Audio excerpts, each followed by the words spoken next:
Je lis la presse des oligarques français, on appelle les milliardaires français, mais Bernard Arnault, Vincent Bolloré, Xavier Niel, qui sont propriétaires des grands quotidiens nationaux, et je regarde un peu comment sont écrits les articles, quels sont le choix des thèmes, et pourquoi il y a des sujets qui sont tout petits, qui vont être en bref, qui vont être d'un côté de page, et pourquoi la une est sur ceci ou cela. Et j'explique un peu avec humour pourquoi cette presse-là, qui est une presse inféodée au pouvoir d'argent, choisit ces thèmes-là et va orienter l'opinion publique de cette façon-là, même si les journalistes qui font partie de la rédaction, eux, essayent de faire un travail de journaliste essentiel, mais parfois c'est difficile, puisque une rédaction, vous avez cet ordre pyramidal, un peu comme une armée, où directeur de l'info va être un peu le chef politique de la ligne éditoriale et va vous dire non mais c'est bien ton truc, mais on va le mettre en dernière page derrière la pub pour Burberry, quoi, puis on verra. Et puis c'est bien d'en rire aussi, de dire à un moment il faut pas prendre ça au sérieux. Enfin, vous avez le Paris Match de cette semaine sur Brigitte Macron, 7 pages sur Brigitte Macron écrit par Bruno Jeudi au cœur de l'Élysée, où la première dame vous explique que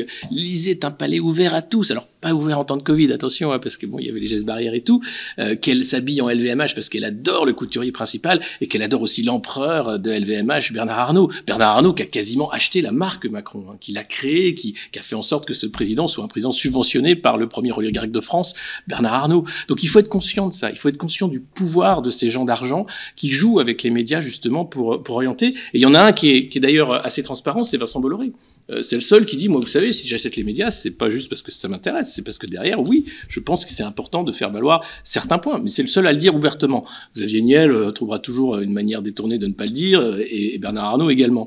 Moi, j'étais éditorialiste, donc j'étais pas dans la rédaction en tant que salarié, en tant que journaliste qui faisait ce travail quotidien. Mais par contre, je proposais des sujets, j'avais toute liberté pour proposer ces sujets, et puis ensuite, personne ne relisait mes éditos. Personne ne me disait ça t'as pas le droit de le dire ou faut pas, et donc je disais j'avais une liberté totale. Donc ça c'est important, et tous les journalistes de RT vous le diront. Il y a au moins les éditorialistes de notre côté, on n'a jamais eu de censure, jamais. Donc on peut tout à fait tout dire. Et puis RT savait à l'époque que le CSA puis l'Arcom, de toute façon, étaient extrêmement méfiants par rapport à ce qui se disait à l'antenne.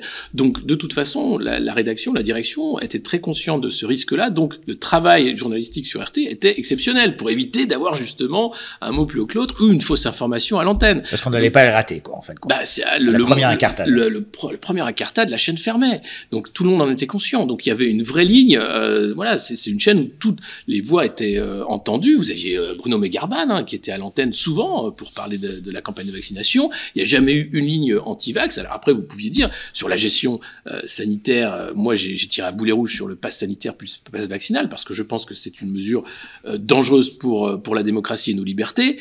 On était peu nombreux finalement à le dire, mais on pouvait le dire au moins sur RT de manière assez visible, et sur Sud Radio également. Mais voilà, j'ai jamais eu de directive sur ce que je devais dire ou quel était le sujet de l'édito du jour. Non, mais c'est pas une inversion des valeurs, c'est le projet macroniste. Emmanuel Macron est un homme de la propagande politique, propagande à l'ancienne.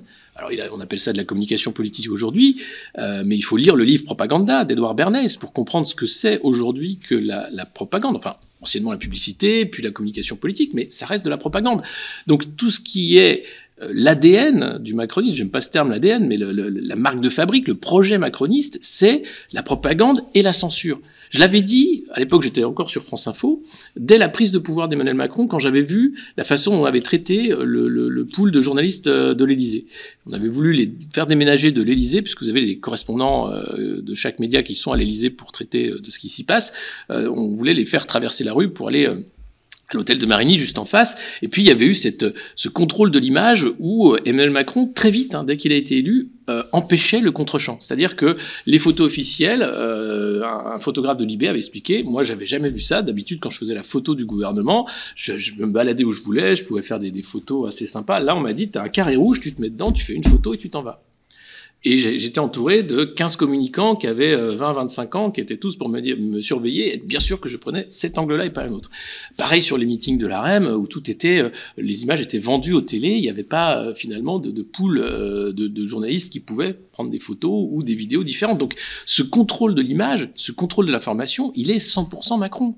Et c'est quelque chose qui peut emmener vers une dérive autocratique, absolument. Parce que si vous contrôlez si vous empêchez le contre-champ, vous empêchez là déjà une première façon de voir autrement la réalité que vous proposez en tant que chef d'État. Avant cette guerre, très peu de personnes connaissaient l'Ukraine, et pourtant il y a eu la guerre depuis 8 ans, hein, quasiment 14 000 morts.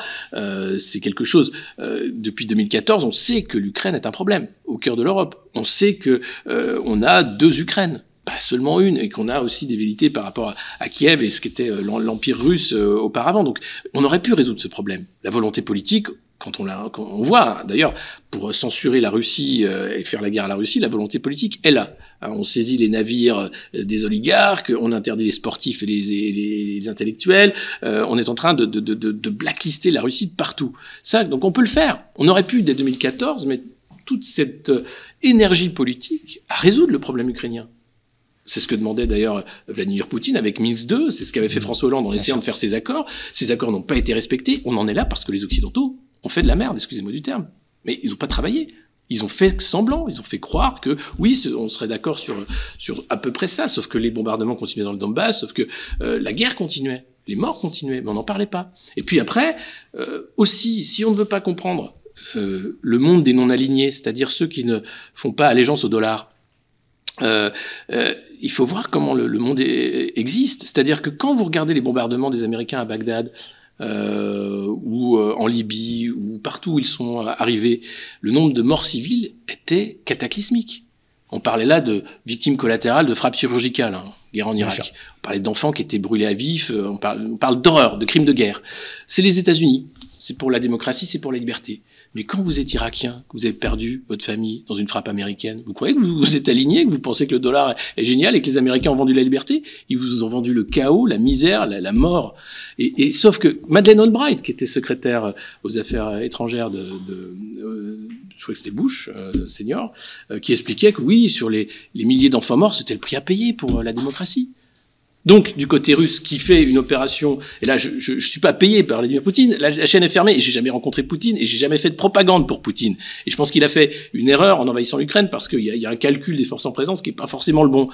Mais quand il envoie son armée, c'est pas pour tuer des civils, c'est pas pour faire des frappes chirurgicales avec des avions qui vont bombarder avec des tonnes et des tonnes de bombes des civils. Ça n'a rien à voir avec une opération américaine. Donc lui, dans sa tête, il se dit, ça va passer, puisque là, je fais une opération de pacification. Là encore, on peut voir les termes. Donc, ils vont pas m'ennuyer, puisque c'est un peu ma province. Mais ça se passe pas du tout comme ça.